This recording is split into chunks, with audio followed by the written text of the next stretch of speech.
des Nations, CHAN, qui se joue pour la première fois dans 3 pays. On a toujours dit ici, Kenya, Ouganda et puis Tanzanie. Ces 3 pays abritent la compétition jusqu'au 30 août 2025. Alors, Mamadou Yaya Diallo, Pierre Fatewa Diawara, on a fini avec le match de la Guinée. La Guinée éliminée. Et on se replonge dans la suite de la compétition avec ce match qui va se jouer entre le Niger et l'Afrique du Sud. Voilà, même si ce n'est pas facile de digérer une telle élimination, mais on va l'accepter. Oui, et voilà. Pour l'occasion, on est des professionnels, on fait notre boulot, voilà, les émotions sont mises à part. On met ça de côté. C'est clair, on revient requinqué, justement pour le plaisir des téléspectateurs. Absolument, là, la page Guinée est tournée avec, c'est vrai, en tant que supporter, quand même, commence à amer. C'est parce que c'est une élimination qui, pour moi, n'avait pas lieu d'être, parce qu'il y avait la possibilité d'aller au-delà de cette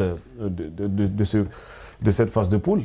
Très malheureusement, après, la compétition fonctionne comme ça. Il y a eu des surprises, notamment le Nigeria aussi qui s'est fait sortir. Oui, tout à fait. Voilà. 2 matchs de défaite. Absolument. Ouais. Maintenant, ce n'est pas justifié le fait qu'on soit sorti, mais c'est pour simplement signifier le fait qu'effectivement, une compétition parfois traîne des surprises. Quoique le Nigeria, ce n'est pas non plus un nom ronflant au niveau CHAN. C'est tout. Au niveau CHAN, ce n'est pas un mastodonte. C'est vrai, globalement, le football nigérien, on le connaît. C'est un championnat qui est bien rodé et tout ça, mais ils n'ont pas encore fait de merveille côté CHAN.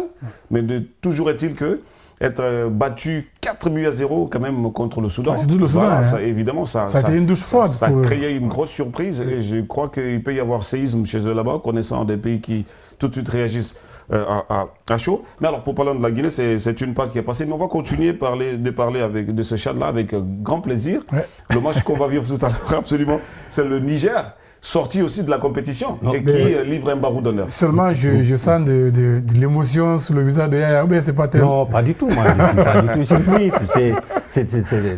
Parfois, c'est attendu. Oui, absolument. Parfois, avec le Sili national, c'est attendu. Donc, il ne faut pas être tendu pour rien. Parce que l'élimination est passée par là. Mais franchement, logiquement, elle est méritée, cette élimination.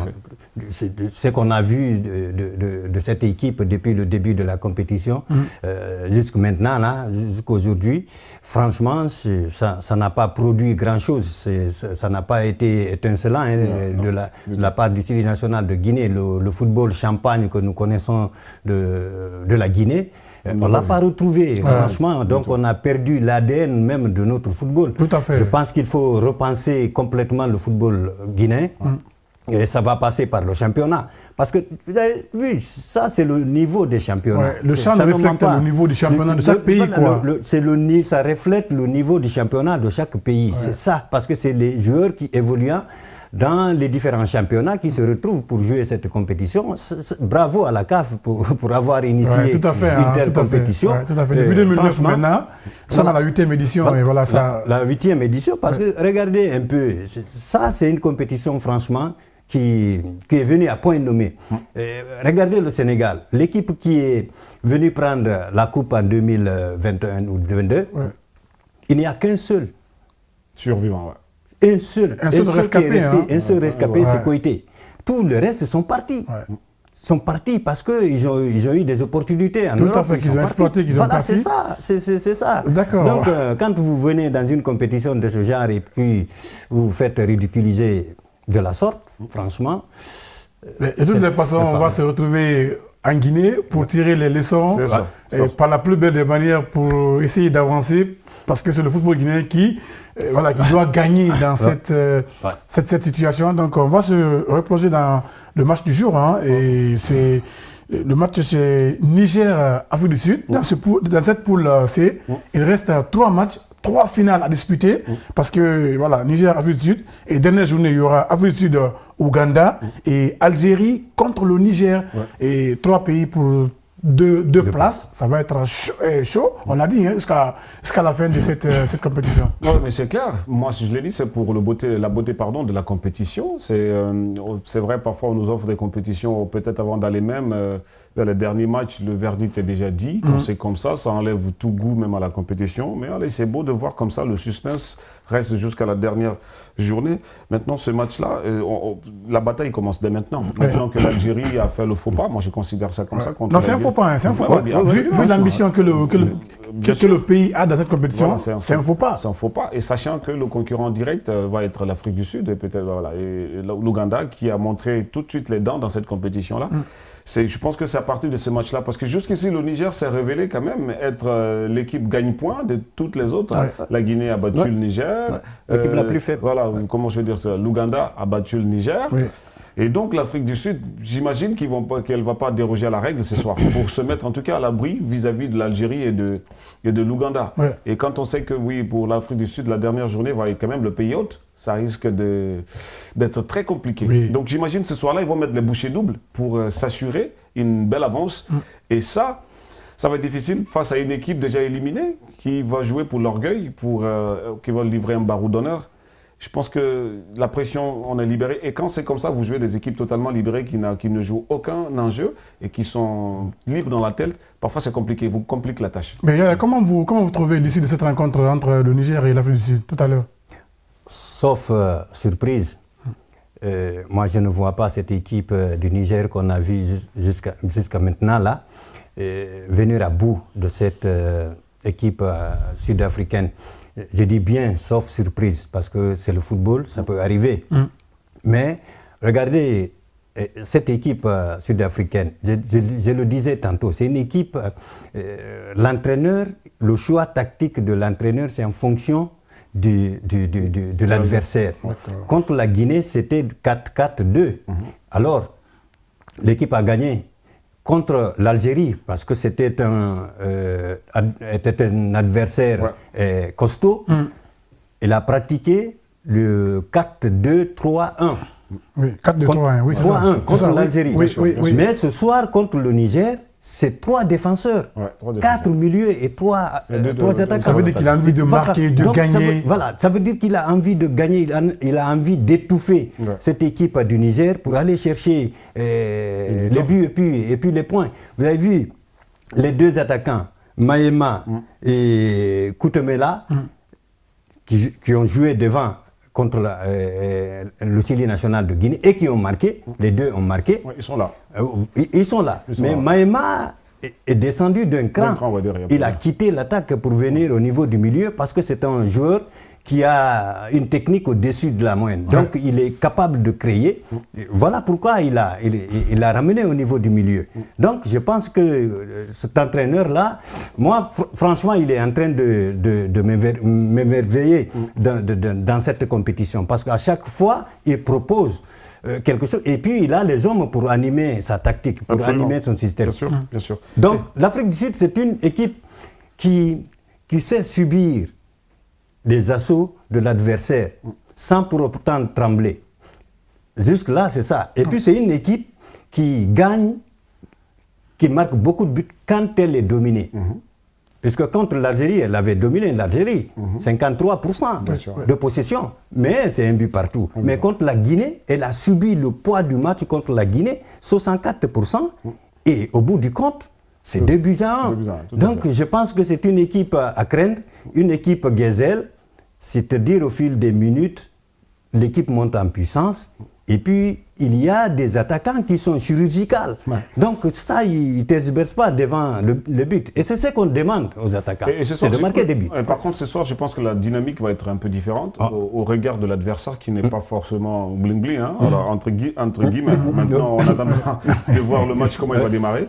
À voir déjà le schéma qu'il propose, c'est de dire, je veux prendre l'initiative du match. Je vais le posséder, parce qu'après, l'adversaire se montre, enfin, a priori, c'est ce que ça veut dire, en tout cas au regard. Et puis il a changé aussi 2 hommes. Vous parlez déjà du changement du schéma, mais aussi il a procédé au changement des 2 hommes. Pour animer le entré, par exemple, oui, absolument. Il y a Maja Dibodou, voilà, j'y arrive enfin.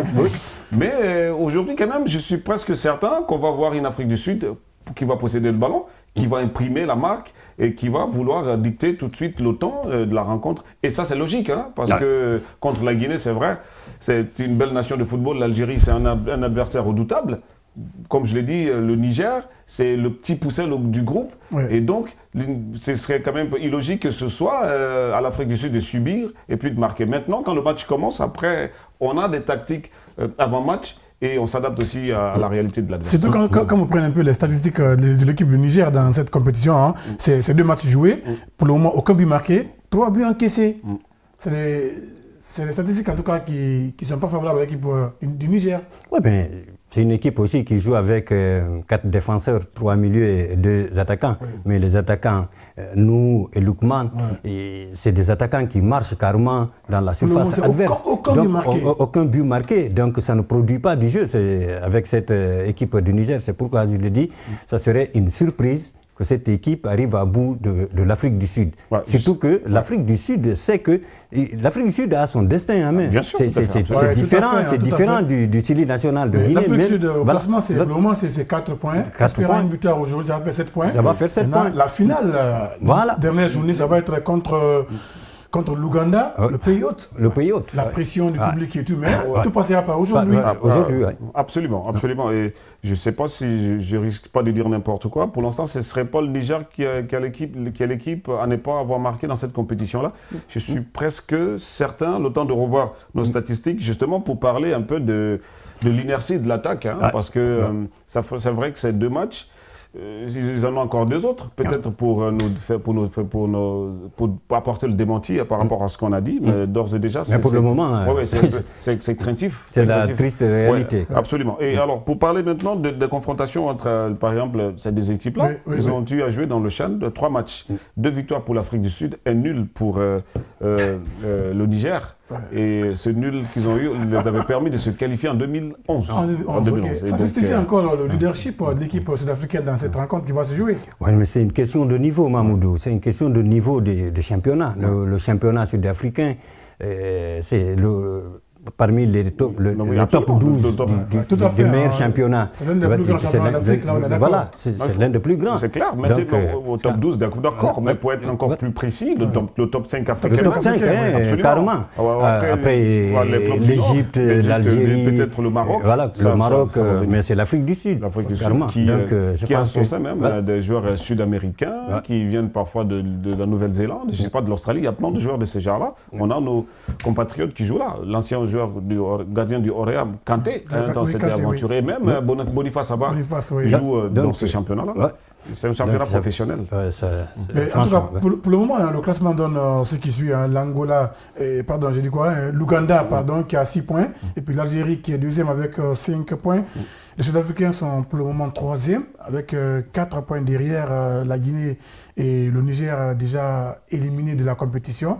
En tout cas, cette rencontre cet après-midi contre le Niger, les Bafana ont du pain sur la planche, parce qu'ils savent que la qualification dépendra de ce match de ce soir. Oui, mais encore que ça ne la qualifiera pas tout de suite d'office. Oui, mais la première manche ça prend une option, une bonne option. Ça passera par ce match-là, obligatoirement. Il faut déjà gagner ce match-là et se débrouiller, peut-être même avoir une bonne marge côté goal average et tout ça, parce que ça peut compter dans les calculs vers la fin. Surtout qu'ils ont fait match nul avec l'Algérie. Si il venait justement que ce soit les 2 qui doivent être départagés pour une place aux côtés de l'Ouganda. Voilà, beaucoup d'éléments d'appréciation vont entrer en ligne de compte, d'où il est important lorsqu'on joue contre un petit poussé comme ça, tant qu'on peut marquer, il faut le faire. Et l'Afrique du Sud, c'est une équipe qui n'est pas du genre à vouloir chercher 10 occasions, ils sont hyper efficaces. Surtout, ils sont très efficaces devant.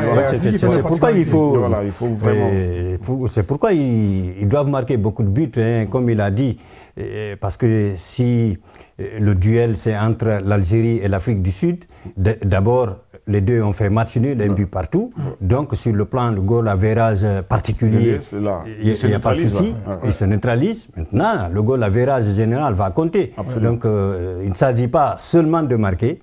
Il faut beaucoup marquer quand vous avez cette opportunité. Parce que pour le moment, l'Angola l'Ouganda qui est devant, c'est 6 points plus 2.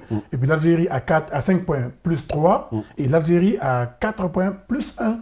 Donc le goal average général va compter dans cette poule. Absolument, absolument. Ce sont tous ces éléments-là qui, comme en cas d'égalité. Je crois que le scénario est déjà prévu par la CAF justement pour départager d'éventuelles équipes qui se retrouveraient à égalité. Mais moi, je ne suis pas certain qu'on en viendra à ce type de calcul parce que ce soir, je n'ai pas envie d'avoir un raisonnement qui pencherait du côté de l'Afrique du Sud, mais je suis presque certain que les Sud-Africains vont s'en sortir. Moi, je le dis encore, surtout qu'ils ont eu la chance que l'Algérie a loupé le coche contre la Guinée. Ouais. Donc, et ils vont mettre les bouchées doubles pour passer devant et se donner une avance confortable. Alors, dans cette bataille à trois entre l'Ouganda, l'Algérie et l'Afrique du Sud, à votre avis, c'est quoi le déclic ça va se jouer jusqu'au bout, hein, ouais. Parce que, tenez-vous bien, cette équipe ougandaise, elle a du potentiel. Absolument. Elle a du potentiel. Plus elle a public, montré tout ça, plus le public. Donc, personne n'aurait parié sa maison que cette équipe aurait survolé le Chili national. Ouais, quand même, 3 buts. 3 buts. Une énorme. victoire, d'accord, mais une victoire comme ça, atomiser complètement le Chili. Non, personne n'aurait parié sa maison. Mais, vous avez vu, c'est une équipe, d'abord le mental. C'est extrêmement important. Vous jouez à la maison,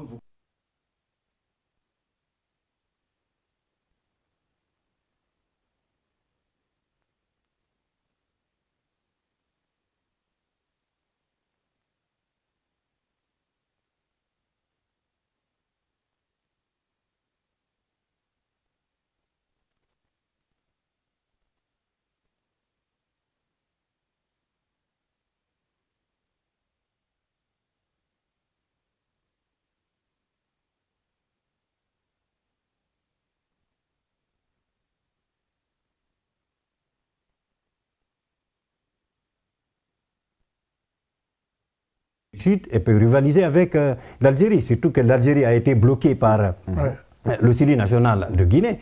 Je pense qu'il ne faut pas très tôt enterrer cette équipe ougandaise. Moi, je vois cette équipe aller très loin dans cette compétition. Mais en tout cas, il va falloir passer par la finale, la dernière journée. Ah oui, absolument. Le 18 contre l'Afrique du Sud. Ça, c'est un gros match quand même. Non, mais oui, bien malin qui pourrait prédire l'issue de cette bataille. Ça, nous autres, on va se mettre là pour vivre simplement le plaisir que cela va nous offrir. Mais je suis d'accord pour dire que, attention, il ne faut pas tout de suite vendre la peau justement de cette équipe ougandaise. Voilà, parce que de la ressource, il y en a. Il y en a vraiment, au-delà même d'être un pays hôte. Quand on analyse le jeu, il y a vraiment un schéma, il y a une vision de jeu, c'est clair, c'est propre, c'est limpide. Pour l'instant, en tout cas, ils ont prouvé qu'ils ne sont pas dans cette compétition-là par le fait du hasard. Parce que sur le terrain, ils ont vraiment dû prouver. Maintenant, l'expérience aidant, peut-être, je pense qu'en tout cas, ces types d'enjeux-là vont se jouer au détail. Voilà. Après, si ce n'est pas de la volonté qui va manquer, ce n'est pas du jeu, mais l'équipe qui se loupera sur la moindre erreur payera cash. Vous pensez ? Absolument. Des matchs de ce genre, c'est des matchs, disons, qu'il ne faut pas se louper. Il faut tout de suite, il faut aller chercher un but. Je crois que l'Afrique du Sud ne va pas entamer ce match avec le frein à main. J'ose espérer qu'elle ira chercher les Nigérians dans leur dernier retranchement pour marquer 2 buts, pour se mettre à l'abri. Bon, maintenant, comment le Niger va gérer ce match, c'est ce qu'on va voir tout à l'heure, parce que c'est une équipe aujourd'hui qui a été malmenée dans cette poule. Peut-être qu'il y aura un sursaut d'orgueil qui va les amener à résister face à l'Afrique du Sud. C'est possible. Donc, je crois que ça va se jouer sur les détails. Il a dit, un coup de pied arrêté, c'est pourquoi il faut être très bien sur un coup franc, sur un corner. Et quand vous avez des attaquants qui sont capables de jouer avec la tête, je pense que ça va être bénéfique pour, en tout cas, l'équipe qui va se comporter comme ça. Oui. Oui, rapidement. Assez rapidement. Donc l'Afrique du Sud. Hein. Après, le problème avec l'Afrique du Sud, c'est que c'est quand même une équipe qui a beaucoup de phases de jeu. C'est-à-dire que c'est une équipe qui est capable de posséder le ballon, jouer, mais sur balle-pied, les phases arrêtées aussi, c'est une équipe très très bien. Elle est capable de varier le tempo. C'est une équipe qui est capable de te jouer ballon, tiki-taka. Je pense qu'ils sont rodés à tous les genres pour inquiéter cette équipe-là. Bien, on va tout à l'heure repartir du côté de Mandela National Stadium de Kampala pour non seulement suivre l'exécution des hymnes nationaux et partir dans le match pour cette première période qui va se jouer entre le Niger et l'Afrique du Sud. Nous, on revient ici à la pause pour le débrief de cette première partie. Tout à l'heure.